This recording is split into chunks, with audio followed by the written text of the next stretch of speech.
ടെക്നോളജികൾ ഒത്തിരി വളർന്നുകൊണ്ടിരിക്കുന്ന ഒരു കാലഘട്ടത്തിലാണ് നാം ജീവിക്കുന്നത്. പക്ഷേ ഈ ടെക്നോളജികളെല്ലാം ഇങ്ങനെ വർദ്ധിച്ചാലും, എത്ര കണ്ടുപിടുത്തങ്ങളുണ്ടെന്ന് പറഞ്ഞാലും, എന്തെല്ലാം ഫെസിലിറ്റീസ് ഉണ്ടെന്ന് പറഞ്ഞാലും, ഒരു മനുഷ്യൻ്റെ ഹൃദയത്തിന് സമാധാനം വരുത്തുവാൻ, ഒരു മനുഷ്യൻ്റെ ഹൃദയത്തെ ആശ്വസിപ്പിക്കാൻ കഴിയുന്ന ഒരു കണ്ടുപിടുത്തങ്ങളുമോ ടെക്നോളജികൾ ഇന്ന് ലോകത്തിലില്ല.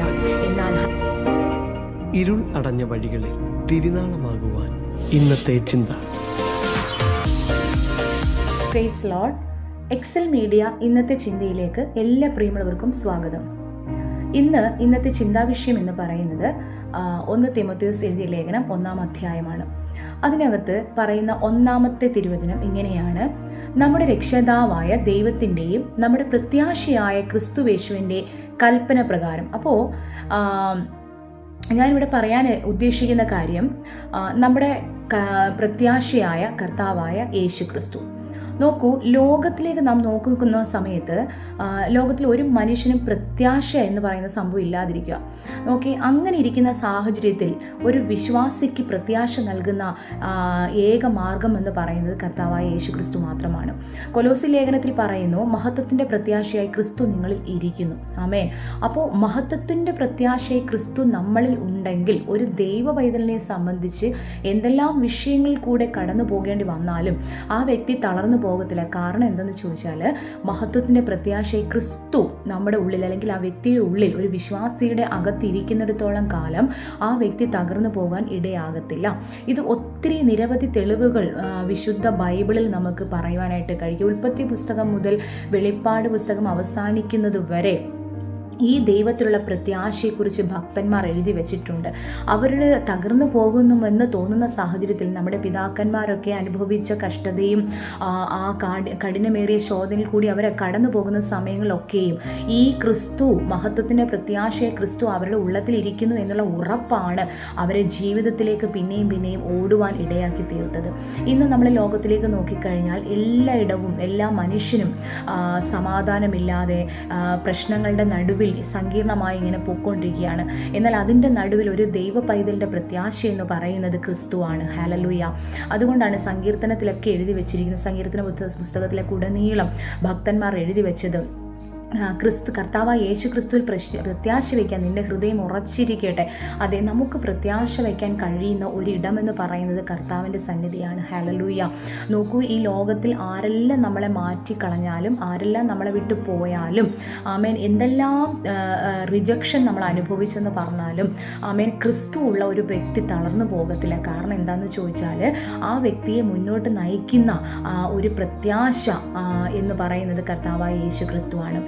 വെള്ളമില്ലാതെ ഇങ്ങനെ ഉണങ്ങി വരേണ്ട മരുഭൂമിയുടെ അവസ്ഥയിൽ കൂടി നമ്മൾ കടന്നു പോകുമ്പോഴും, കൂരിരുളിൻ്റെ താഴ്വരയിൽ കൂടി നമ്മൾ നടന്നു പോകേണ്ടി വന്നാലും, അവിടെയും അതിൻ്റെ മധ്യത്തിലും ഒരു ദൈവ പൈതലിന് പറയുവാൻ കഴിയും, എനിക്കൊരു പ്രത്യാശയുണ്ട്, എനിക്കൊരു ശുഭഭാവി തരുവാൻ, എന്നെ വഴി നടത്തുവാൻ, എന്നെ മുന്നോട്ട് വെളിച്ചത്തിലേക്ക് നയിക്കുവാൻ, അല്ലെങ്കിൽ ഈ ഇരുട്ടേറിയ അല്ലെങ്കിൽ ഈ കാഠിന്യമേറിയ വഴിയിൽ കൂടി ഞാൻ യാത്ര ചെയ്യുമ്പോഴും എന്നെ മുന്നോട്ട് നയിക്കുന്ന ഒരു പ്രത്യാശയുടെ കിരണമെന്ന് പറയുന്നത് അത് മറ്റൊന്നുമല്ല ദൈവമക്കളെ, കർത്താവായ യേശു ക്രിസ്തുവാണ്.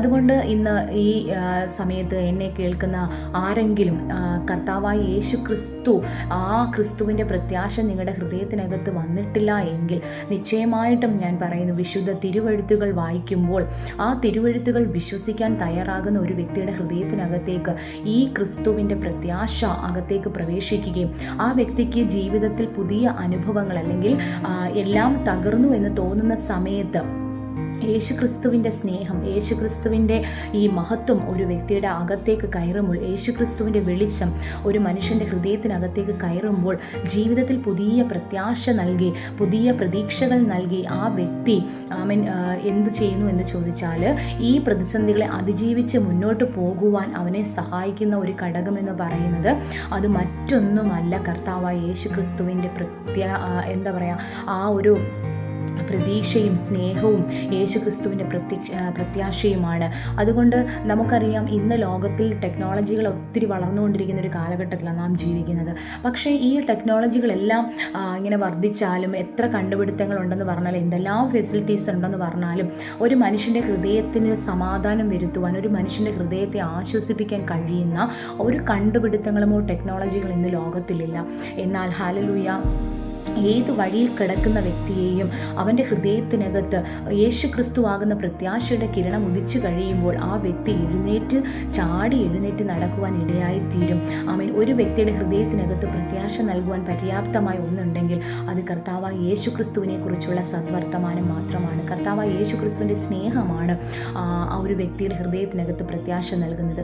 ഇനി നമ്മ ഈ ലോകം വിട്ടു കഴിഞ്ഞാൽ ഒരു ദൈവ പൈതലിൻ്റെ ഏറ്റവും വലിയ പ്രത്യാശ എന്ന് പറയുന്നത് മഹത്വത്തിൻ്റെ പ്രത്യാശയായി ക്രിസ്തുവിനെ കണ്ണുകൊണ്ട് മുഖാമുഖം കാണാം എന്നുള്ള ആ സന്തോഷമാണ് അവനെ മുന്നോട്ട് നയിക്കുന്നത്. അപ്പോൾ ഒരു ദൈവ പൈതൽ അല്ലെങ്കിൽ ഒരു ക്രിസ്തു ഉള്ളുന്ന ഒരു വ്യക്തി മരിച്ചാലും അവൻ്റെ പ്രത്യാശ എന്ന് പറയുന്നത് അവിടെ ചെന്ന് ആ സൃഷ്ടാവിനെ നേരിട്ട് മുഖാമുഖം കാണാം എന്നുള്ള ഒരു മഹാസന്തോഷമാണ് ഒരു മനുഷ്യൻ അല്ലെങ്കിൽ ഒരു ദൈവ പൈതൽ മരണത്തെ ഭയപ്പെടാത്തത്. അതുകൊണ്ട് മരിച്ചാലും ജീവിച്ചാലും ക്രിസ്തുവിനോട് കൂടെ എന്ന് വിശ്വസിക്കുന്ന ഒരു വ്യക്തിക്ക് ഈ പ്രത്യാശ നഷ്ടപ്പെടാതെ മുന്നോട്ട് പോകുവാൻ ആർജവം കൊടുക്കുന്ന ഒന്നാണ് യേശു ക്രിസ്തുവിൻ്റെ പ്രത്യാശ എന്ന് പറയുന്നത്. അതുകൊണ്ട് ഇന്ന് പകൽ എന്നെ കേൾക്കുന്ന തകർന്നിരിക്കുന്ന ആരെങ്കിലും എന്നെ കേൾക്കുന്നുണ്ടെങ്കിൽ അവരോട് ഞാൻ പറയട്ടെ, നിങ്ങൾ നശിച്ചു പോകാതിരിക്കേണ്ടതിന്, നിങ്ങൾ തീർന്നു പോകാതിരിക്കേണ്ടതിന്, നിങ്ങൾ അവസാനിച്ചു പോകാതിരിക്കേണ്ടതിന് നിങ്ങൾക്ക് ഒരു ഉറപ്പുള്ള പ്രത്യാശയുണ്ട്. അത് മറ്റൊന്നുമല്ല, കർത്താവായ യേശു ക്രിസ്തുവാണ്. ആ ക്രിസ്തുവിനെ ഹൃദയത്തിൽ സ്വീകരിക്കാൻ എന്നെ കേൾക്കുന്ന പ്രിയമുള്ളവരെ, നിങ്ങളെല്ലാവരെയും ദൈവം സഹായിക്കുമാറാകട്ടെ എന്ന് ആത്മാർത്ഥമായി പ്രാർത്ഥിച്ചുകൊണ്ട് ഞാൻ എൻ്റെ വാക്കുകൾക്ക് വിരാമം കുറിക്കുന്നു. Thank you. God bless you.